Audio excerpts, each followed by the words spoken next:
Olá a todas e todos, tudo bem? O objetivo desse trabalho é analisar a Exposição Geral de Belas Artes 1890, em conjunto com os passos percorridos pela Academia Imperial de Belas Artes ao longo desse ano decisivo, cenário da transição da Academia para a Escola Nacional de Belas Artes, a partir da documentação ainda pouco pesquisada, pertencente ao acervo do Arquivo Histórico do Museu Nacional de Belas Artes e da Escola de Belas Artes da Universidade Federal do Rio de Janeiro. Alguns fatores que serão aqui relacionados demonstram o contexto de crise da instituição, a imposição de uma contenção de despesas por parte do recém-instaurado governo republicano, a tensão entre tradicionalismo e modernidade, presente no julgamento das obras da exposição pelo júri de pintura, a arrecadação insatisfatória da exposição sob o escrutínio do governo. São essas as questões que pretendemos clarificar. A exposição de 1890 foi a primeira exposição geral ocorrida na República. Ela não foi considerada a primeira republicana no seu período histórico. Nossas pesquisas têm nos levado a concluir que a exposição de 1894 foi considerada como a primeira, na tentativa de apagamento das exposições anteriores, ocorridas durante o período imperial e da própria exposição de 1890, aproveitando-se do fato de que ela ocorrera ainda sob a vigência da antiga instituição. Ela ocorre em março e a mudança para a escola ocorre em novembro. De acordo com o parecer do júri de pintura da Academia da exposição de 1890, a exposição não fora bem sucedida. Vejamos esse trecho do documento. Terminando, a comissão pensa que a atual exposição, produzida depois de um intervalo de mais de 5 anos e crescendo anualmente o número dos nossos artistas, deveria ser menos pobre e mais abundante. Ela não oferece o interesse que apresentaram as duas últimas exposições gerais em 1879 e 1884. A pouca concorrência do público a visitá-la prova esta asserção. As obras apresentadas seriam, de acordo com o parecer, de medíocre merecimento, em número escasso e, em sua maioria, de pouco valor.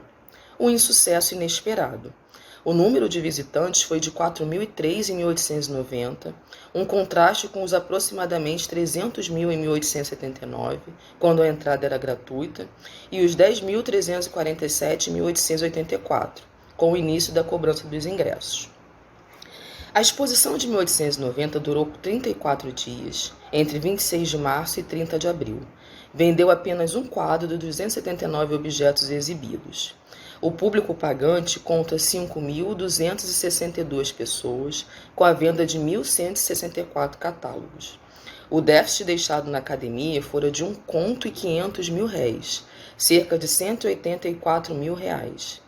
A instituição solicita ajuda do governo republicano para o suprimento dos gastos e remediação dos prejuízos e este responde, demonstrando o desejo de controlar de maneira mais contundente as despesas da academia.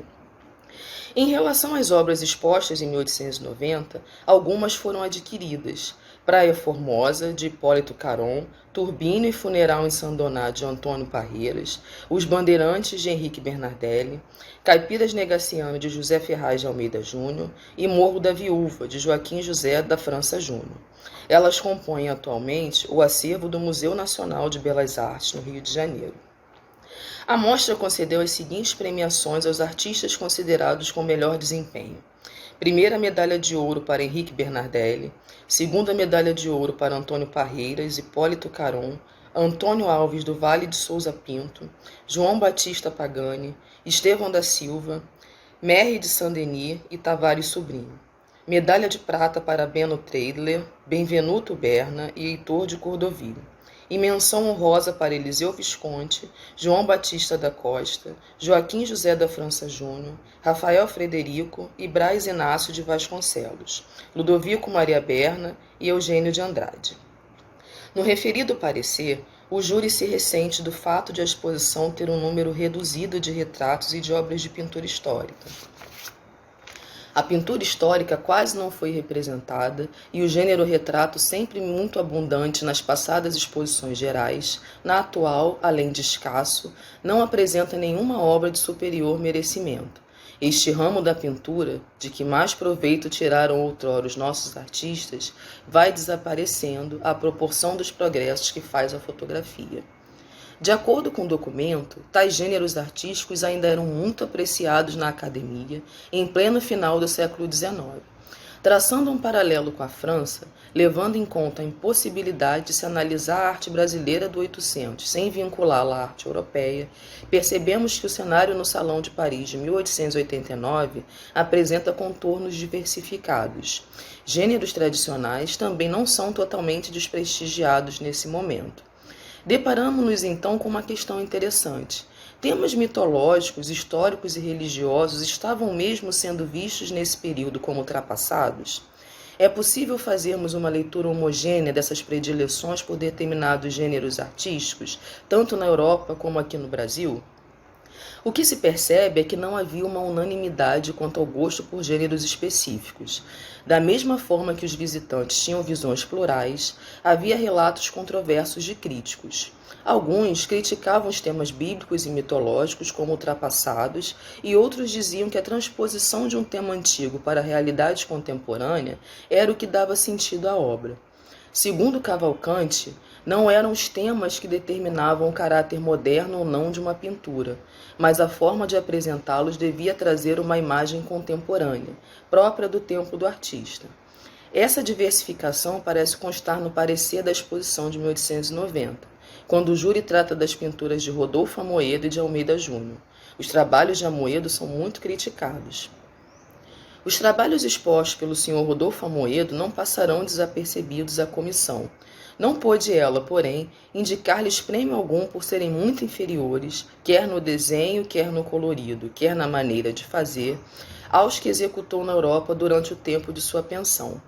Se não houvessem sido apresentados por seu autor, dificilmente se acreditaria que tais trabalhos sejam produção de um artista que estudou durante 8 anos na Escola de Paris.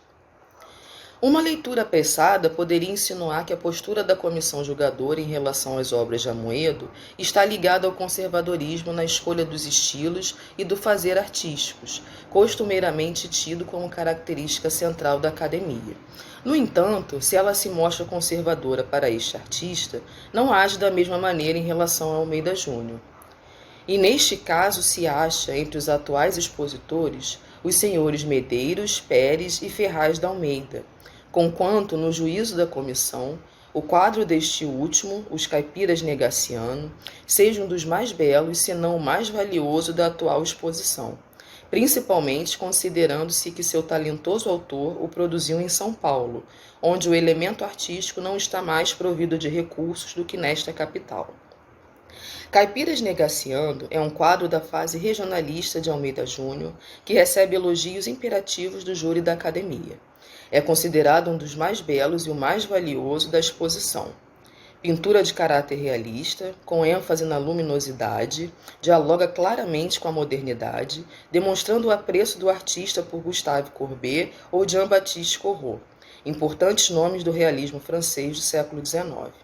Almeida Júnior prima pela representação do cotidiano do homem caipira, retratando sua simplicidade e rudeza, sem transformá-lo num sujeito pitoresco. No entanto, cabe salientar que Almeida Júnior não se distancia totalmente do que aprendera na academia. A despeito das inovações que ele traz nas suas pinturas regionalistas, começando pela temática, mas contando a luminosidade solar presente no clareamento da palheta e a gestualidade mais livre, Almeida Júnior não abandona as lições de desenho e composição geométrica de sua formação acadêmica. A discussão entre tradicional e o moderno, na academia, merece aqui uma atenção especial. A historiografia tradicional costumava tratar como sinônimos academicismo e neoclassicismo, dando uma conotação negativa aos termos que sugerem um atraso da arte brasileira do 800 em relação à Europa, que só teria sido superado com a chegada do modernismo no início do século XIX.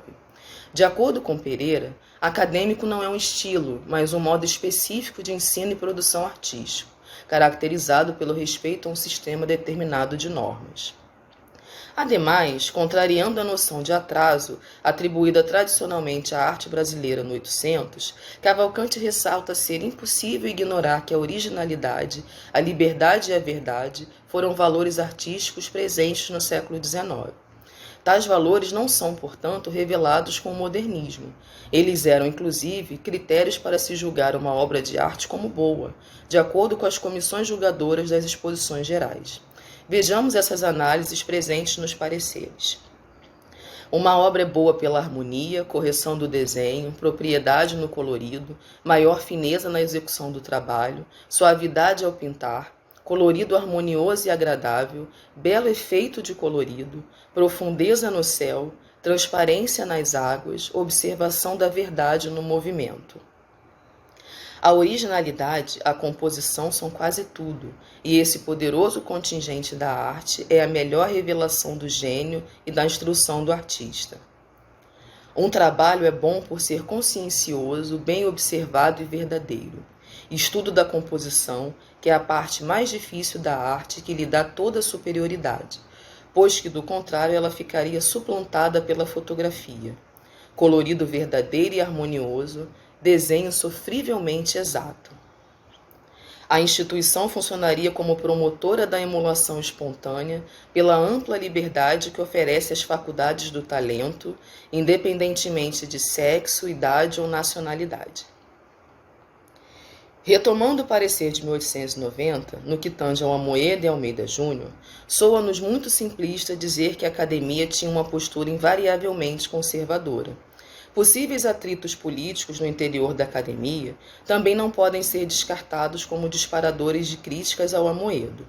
Em 1887, ele foi eleito membro honorário da academia e, logo depois, nomeado professor interino de pintura histórica na ausência de Vítor Meirelles, que faz severas críticas ao artista no parecer. Ademais, sabe-se que Amoedo foi um representante do movimento de contestação que ocorreria no mesmo ano, poucos meses após a exposição de 1890, fruto das insatisfações com os rumos da academia.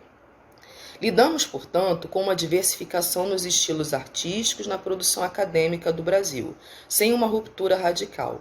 Vários deles se relacionaram simultaneamente nas obras dos artistas. Como vimos também no exemplo francês, havia no século XIX uma concepção que garantia a importância de todas as manifestações artísticas e a sua consequente utilização conjunta. Enfim, para efeito de conclusão, podemos apontar para um olhar plural da academia em relação à exposição de 1890. Há sinais de desconforto com a perda do tradicionalismo, bem como traços de abertura à modernidade. O parecer da exposição de 1890 é mais um elemento para se ter em mente que discutir a relação entre o antigo e o novo no interior da academia é muito mais complexo do que reduzi-la a uma simples substituição radical de um pensamento por outro. Obrigada.